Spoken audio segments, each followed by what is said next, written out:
हिंदी में यूपीएससी की तैयारी से संबंधित प्रोग्राम्स को देखने के लिए सब्सक्राइब करें स्टडी IQ IAS हिंदी। नमस्कार, बहुत बहुत स्वागत है आप सभी का स्टडी IQ IAS हिंदी में। मेरा नाम है अतुल जैन। तो भाई, गर्मियों का मौसम शुरू हो गया है और आमतौर पे गर्मियों में हम सभी जब भी कभी छुट्टी मनाने की सोचते हैं या कहीं जाने की सोचते हैं तो दिमाग में कुछ ऐसे पहाड़ी क्षेत्रों के नाम आते हैं, कुछ ऐसे पहाड़ी नगरों के नाम आते हैं जिनके नाम हमने बचपन से सुने हैं और जो हमको पता है कि भाई अच्छा मौसम है, थोड़ी सी ठंड होगी, तो गर्मियों से निजात पाने के लिए लोग अक्सर ऐसी जगहों पर जाते हैं। क्योंकि मैं उत्तर भारत से हूं, उत्तर प्रदेश से हूं, तो भाई उत्तराखंड जो राज्य है, जो कि मेरे बचपन में उत्तर प्रदेश का ही एक हिस्सा था, उससे हमारा बहुत जुड़ाव रहा है। और गर्मियों की बात आते ही लगता है कि चलो एक बार नैनीताल होके आते हैं, नैनीताल में छुट्टियां मनाई जाएं। लेकिन अगर आप में से कोई अभी इस समय नैनीताल जाने का प्लान कर रहा है तो मेरा आग्रह यह है कि उस प्लान को कैंसिल कर दें, अभी नैनीताल आप लोग ना जाएं। उसका कारण यह है कि उत्तराखंड में, इनफैक्ट इस समय अगर संभव हो तो उत्तराखंड को ही, अगर आप उससे आप बच सके, उत्तराखंड की काफी सारे क्षेत्रों से, तो बचने की कोशिश करें। उसका कारण यह है कि उत्तराखंड में बहुत सारे जंगलों में बहुत भयंकर आग लगी हुई है और यह आग जो है ये धीरे धीरे फैलते फैलते अब नैनीताल शहर के मुहाने तक पहुंच गई है। देखिए, आमतौर पे ऐसे राज्यों में जहां पर वन ज्यादा होते हैं, जहां पर जंगल होते हैं, जंगल के आग लगना कोई बहुत असामान्य बात नहीं है। जब भी गर्मियां आती हैं, समर सीजन होता है, जंगलों में आग की घटनाएं आपको देखने को मिलती हैं। लेकिन आमतौर पे ये घटनाएं जो हैं, ये जो बसावट वाला क्षेत्र है उससे दूर होती हैं, जंगलों में होती हैं। लेकिन जब कभी ये ऐसे बसावट वाले क्षेत्र के पास आ जाती हैं, तब इनके कारण क्या होता है, आपकी जो आबादी है उसको भी जान माल का खतरा उत्पन्न हो जाता है। तो इस समय नैनीताल शहर जो है वो ऐसे एक खतरे से घिरा हुआ है, क्योंकि नैनीताल शहर के एकदम मुहाने तक, एकदम उसके एक एंड तक ये आग पहुंच गई है। ये क्या मामला है आपको बताऊंगा, लेकिन उसके पहले आपको बता दूं कि भाई कल से, यानी कि 26 तारीख जो बीत गई, उससे सुबह 8 बजे से हमारा P2I बैच शुरू हो गया है। तो अभी आपकी खाली इंट्रो क्लास में हुई है, अगर आप जुड़ना चाहते हैं तो आप अभी भी जुड़ सकते हैं। AJ लाइव कोड लगाइए 29,999 में इस बैच का हिस्सा बन जाइए। रोज 3 घंटे की live class, mentorship, daily practice question, pre और मेंस के, मेंस वाले क्वेश्चंस का इवैल्यूएशन, प्री मेंस की टेस्ट सीरीज, 18 प्रिंटेड किताबें आपके घर पे, और साथ के साथ अगर आप जो है प्री क्वालिफाई करेंगे तो मेंस की तैयारी के लिए आपको दिल्ली में आपका आना, रहना, खाना, पढ़ना सब इसी फीस के अंतर्गत आपको मिलेगा। आज ही AJ लाइव कोड लगाइए और इस बैच से जुड़िए। और अगर आप ऑप्शनल को लेकर कंफ्यूज थे तो आपका कंफ्यूजन हमने कर दिया खत्म। अगर आप हिस्ट्री या PSIR ऑप्शनल लेना चाहते थे तो अब चिंता छोड़ दीजिए। AJ लाइव कोड लगाकर स्टडी IQ IAS के हिस्ट्री या PSIR ऑप्शनल, जो आप इन दोनों में से लेना चाहते हो, उससे जुड़ सकते हैं। 6 मई दोपहर 1 बजे से क्लास होगी। हिस्ट्री मनोज सर से होगी, PSIR अमरेंद्र सर से होगी। AJ लाइव कोड लगाइए, 15,999 में इस बैच से जुड़ जाइए। ये आपके लिए भाई सबसे अच्छे विकल्प अब आ चुके हैं। ठीक है, आइए अब आते हैं अपनी चर्चा पे। तो भाई सबसे पहले मैं आपको एक नजारा दिखाता हूं, एक चित्र दिखाता हूं, जो बहुत अच्छा चित्र वैसे नहीं है, लेकिन यहां देखिए। तो अगर इस समय आप नैनीताल जाएंगे तो आपको कुछ, ये सब गूगल पे मैंने नैनीताल फॉरेस्ट फायर सर्च किया है, तब मुझे ये चित्र दिख रहे हैं। आप यहां पर देख सकते हैं नैनीताल के जंगलों में आपको इस समय कुछ इस तरह की आग जो है देखने को मिल सकती है। देखिए, चित्र अगर और साफ होते हैं धीरे धीरे तो आपको और स्पष्ट दिखाई देगा, क्योंकि ये आसमान से खींचे गए चित्र हैं। ऑब्वियसली आम तरीके से आप इन चित्रों को नहीं खींच सकते हैं। तो इस तरह की स्थिति जो है वो आपको नैनीताल के जंगलों में इस समय देखने को मिलेगी। शहर के आसपास के जंगलों में इस तरह की भयंकर आग जो है, ये दिन के समय का सीन है, आपको बेहतर दिखाई देगा। आप धुआं देख सकते हैं, आप आग की लपटें देख सकते हैं, और आप देख सकते हैं कि किस तरह से इस शहर में पूरा एक जो है आग लगने, एक जो जंगलों में आग का एक पूरा एक व्यवस्था पूरी फैल गई है। और अब ये जो है नैनीताल में अगर आप देखेंगे तो भाई वहां पर क्या है, जो जजेस कॉलोनी है, यानी कि नैनीताल शहर के एक अंत पे, एक मुहाने पर बिल्कुल, एक वहां पर जजेस कॉलोनी होती है। एक जजेस कॉलोनी है जहां पर हाईकोर्ट कॉलोनी है बेसिकली। और अब ये आग जो है, ये माना जा रहा है कि हाईकोर्ट कॉलोनी से सटा हुआ जो जंगल है वहां तक पहुंच गई है। अब ये आग जो है वहां तक पहुंच गई है, और कुछ ऐसे पुराने घर जो जंगल में थे, जिनमें अभी लोग नहीं थे, वो घर जल के भस्म हो चुके हैं। तो यानी कि अब ये आग जो है वो इस परिस्थिति में आ गई है कि जल्दी ही शायद वो जो वहां का सामान्य जनजीवन है उसको प्रभावित कर सकती है। उत्तराखंड सरकार इस पर काबू पाने की भरसक कोशिश कर रही है। अब भारतीय सेना को भी इसको नियंत्रित करने की प्रक्रिया में इन्वॉल्व किया गया है। भारतीय सेना के हेलीकॉप्टर भी जो है वो इस समय राहत के काम में लग गए हैं, वो इस चीज में लग गए हैं कि इस आग को किसी तरह से बुझाया जाए, पानी इत्यादि का छिड़काव करके, कुछ केमिकल्स का छिड़काव करके इस आग को बुझाया जाए। अगर आप उत्तराखंड को देखेंगे तो आप पाएंगे कि यार उत्तराखंड में अगर आप राज्य को देखेंगे तो उत्तराखंड राज्य में दो प्रमुख क्षेत्र हैं। ये उत्तराखंड का एक छोटा सा मानचित्र है, आप यहां पर देख सकते हैं।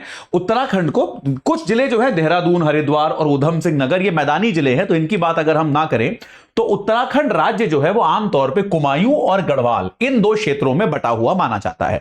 ठीक है, आप देख सकते हैं कि नैनीताल, आपका चंपावत, अल्मोड़ा, बागेश्वर और पिथौरागढ़, ये जो जिले हैं जो एक तरह से दक्षिण पूर्वी जिले होते हैं, दक्षिण पूर्वी भाग है, जो कुमायूं मंडल माना जाता है। और बाकी जो गढ़वाल मंडल है वो उत्तरकाशी, रुद्रप्रयाग, चमोली, पौड़ी और टिहरी जो है वो आमतौर पर गढ़वाल मंडल माना जाता है। देहरादून, हरिद्वार जो है ये गढ़वाल मंडल का हिस्सा आप मान सकते हैं, वरना ये मैदानी क्षेत्र है तो इनको पहाड़ी का हिस्सा नहीं माना जाता। ऐसे ही ऊधम सिंह नगर जो है वो एक मैदानी क्षेत्र माना जाता है, तो आप उसको भी ऐसे गिन सकते हैं। तो अभी जो यहां पर आग की स्थिति देखी जा रही है उसमें क्या पता चला है कि कुमायूं क्षेत्र जो है, कुमायूं मंडल जो है, इसमें 26 आग लगने की घटनाएं हुई हैं। ऐसी 26 घटनाएं आपको कुमायूं मंडल में देखने को मिलेंगी आग लगने की, जो पिछले नवंबर से अब तक, यानी कि याद रखिएगा पिछले कुछ, माफ कीजिएगा, नवंबर नहीं, अभी जो हाल ही में पिछले 24 घंटों में, क्षमा कीजिएगा, पिछले 24 घंटों में इस कुमायूं मंडल में आग लगने की 26 घटनाएं हुई हैं। वही तो आप देख सकते हैं नैनीताल कुमायूं मंडल में आता है, ज्यादा प्रभावित है। वहीं गढ़वाल मंडल की आप बात करेंगे तो 5 आग लगने की घटनाएं जो हैं वो गढ़वाल मंडल में भी हुई हैं। तो निश्चित तौर पे कुमायूं मंडल इस समय ज्यादा प्रभावित है, गढ़वाल मंडल कम प्रभावित है, लेकिन दोनों जगहों पर आग की परिस्थिति जो है वो निरंतर बढ़ती ही जा रही है, इसमें कोई डाउट नहीं है। अगर हम नवंबर से बात करें, अगर हम बात करें विस्तृत आंकड़े की, थोड़े लंबे समय की, तो निश्चित तौर पे आप ये देखेंगे कि 1 नवंबर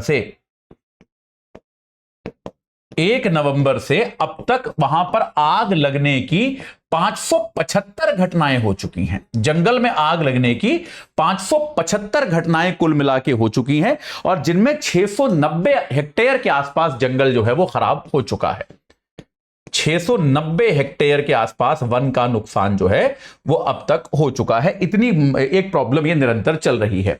देखिए आमतौर पे क्या होता है जब बहुत ज्यादा गर्मी होती है, इसका कारण ये भी है कि जब बहुत ज्यादा गर्मी होती है, हवा में बहुत ज्यादा शुष्की होती है, बहुत ज्यादा एक शुष्कता होती है, बहुत ड्राइनेस होती है, तब आमतौर पे पत्ते वगैरह आग पकड़ लेते हैं, पत्ते आपस में घिसते हैं, चिंगारी पैदा होती है। कई बार ये आग जो होती है ये प्राकृतिक कारणों से लगती है कि भाई क्या होता है कि पत्ते इत्यादि हैं वो आपस में रगड़ते हैं, आपस में घिसते हैं, और हवा में जो है गर्मी है, बहुत ज्यादा शुष्क, बहुत ज्यादा ड्राई मौसम है, पानी की कमी है, तो इस कारण से क्या होता है हवा में नमी की कमी है, उन पत्तों इत्यादि में आग लग जाती है। और जंगल है भाई, सारे में ज्वलनशील पदार्थ फैला हुआ है, लकड़ी, पत्ते, घास जो है, तो उन सब में आग लग जाती है। और इस आग को, क्योंकि ये आग जो है ये चारों दिशाओं में फैलती है, इसे चारों दिशाओं में ज्वलनशील पदार्थ मिलता है, तो इस तरह की आग पे नियंत्रण करना बड़ा मुश्किल काम हो जाता है, क्योंकि ये आग जो है किसी एक दिशा तक सीमित नहीं रहती है, हर दिशा में फैलती है। तो इसको रोक पाना जो है वो बड़ा ही एक कठिन सा काम बन जाता है इस तरह की परिस्थितियों में। लेकिन तब भी अभी जो है इस तरह की आग की घटनाओं में वृद्धि हुई है, और खास तौर पे वो वनों को छोड़कर शहरों की तरफ आ रही है। तो इसमें कई बार हालांकि ये भी देखा जाता है, जैसे प्रशासन ने कल को जंगलों में आग लगाने की कोशिश करते हुए 2 युवकों को गिरफ्तार किया। अब ये पता नहीं यार इन लोगों को क्या मजा आता है, ये लोग अपराधी किस्म के लोग भी हो सकते हैं। कई बार युवा जो होते हैं, पर्यटक जो होते हैं, वो एक थ्रिल के लिए ऐसे ही आग लगा देते हैं, सिगरेट पीते हैं, वहां पे स्मोक करके वहीं छोड़ देते हैं। इस तरह की हरकतों से भी आग लगती है। कई बार भूमि माफिया भी इस तरह की हरकत करता है, क्योंकि जो जमीन वन में है उस जमीन का प्रयोग नहीं किया जा सकता, तो कई बार भूमि माफिया, लकड़ी माफिया जो होता है वो भी इस तरह की हरकतें करते हैं कि आग इत्यादि लगाकर ताकि उस जमीन का वो दुरुपयोग कर पाएं। अब इस मामले में जांच होगी निश्चित तौर पे कि यह आग जो लग रही है इसके क्या प्रमुख कारण हैं, लेकिन वर्तमान में जो प्राथमिकता है वो प्राथमिकता यह है कि इस आग से होने वाला जो नुकसान है उसको कम से कम किया जाए। उत्तराखंड की सरकार ने अभी के लिए जो नैनीताल की बहुत ही प्रसिद्ध नैनी लेक है, आप में से बहुत लोगों ने शायद, मतलब मुझे भी बचपन का याद है, हम लोग गए थे, आप लोग भी शायद कभी गए हो, आपने अगर कभी ध्यान दिया हो तो बड़ी खूबसूरत, एक बहुत ही शानदार नैनीताल का टूरिस्ट अट्रैक्शन है नैनी लेक। जिसके नाम पर, नैनी झील के नाम पर ही इसका नाम पड़ा है। आप देख सकते हैं, बहुत ही एक खूबसूरत झील है। आप यहां पर लोग बोटिंग वोटिंग करते हैं। आप देख सकते हैं कि लोग यहां पर नौकायन का आनंद उठाते हैं। जंगलों से घिरी हुई है। तो इस नैनी लेक में बोटिंग को अभी के लिए प्रतिबंधित कर दिया गया है, क्योंकि यह सुरक्षित नहीं है। तो वहां की हवा में भी इस समय प्रदूषण है। तो प्रशासन जो है कोशिश कर रहा है कि इस समस्या से जल्दी निजात पाया जाए, और आगे इस मामले में जो भी होगा वो मैं आपको बताऊंगा। लेकिन इस तरह की समस्याएं भी जो है वो धीरे धीरे बढ़ते हुए तापमान, घटती हुई नमी, और धीरे धीरे जो हमारी अर्बन प्लानिंग है, जो हमारी नगरीय जो नियोजन की व्यवस्था है, उसकी कमियों को निश्चित तौर पे उजागर करता है। ठीक है, तो चलिए अभी के लिए इतना ही। बाकी आपको इस बारे में कोई भी नया विकास होगा तो आपको निश्चित तौर पे बताऊंगा। लेकिन ये आप याद रखिए, ऑप्शनल सब्जेक्ट 6 तारीख से शुरू हो रहे हैं। 6 मई से दोपहर 1 बजे की क्लास है। इतिहास पढ़ाएंगे मनोज सर और PSIR पढ़ाएंगे अमरेंद्र। तो आप AJ लाइव कोड लगा के 15,999 में आप जुड़ सकते हैं तुरंत, और आप अपना जो है ऑप्शनल एकदम सॉलिड कर सकते हैं। हिंदी मीडियम में हैं दोनों, याद रखिएगा। और साथ के साथ P2I बैच 26 तारीख से शुरू हो चुका है। माफ कीजिएगा, सुबह 8 बजे का बैच है। रोज 3 घंटे की live class, daily practice questions, mentorship, pre और मेंस की टेस्ट सीरीज, और साथ के साथ 18 किताबें आपके घर पे। और अगर आप प्री क्वालिफाई करते हैं तो मेंस की तैयारी के लिए आपको दिल्ली बुलाना, आपका रहना खाना पढ़ना सब जो है इसी फीस के अंदर आपको मिलेगा। आज ही AJ लाइव कोड लगा के इस बैच से जुड़ जाइए और अपनी तैयारी को एक सही आकृति प्रदान कीजिए। इस चर्चा से जुड़ने के लिए आप सभी का बहुत बहुत धन्यवाद। हिंदी में UPSC की तैयारी से संबंधित प्रोग्राम्स को देखने के लिए सब्सक्राइब करें स्टडी IQ IAS हिंदी।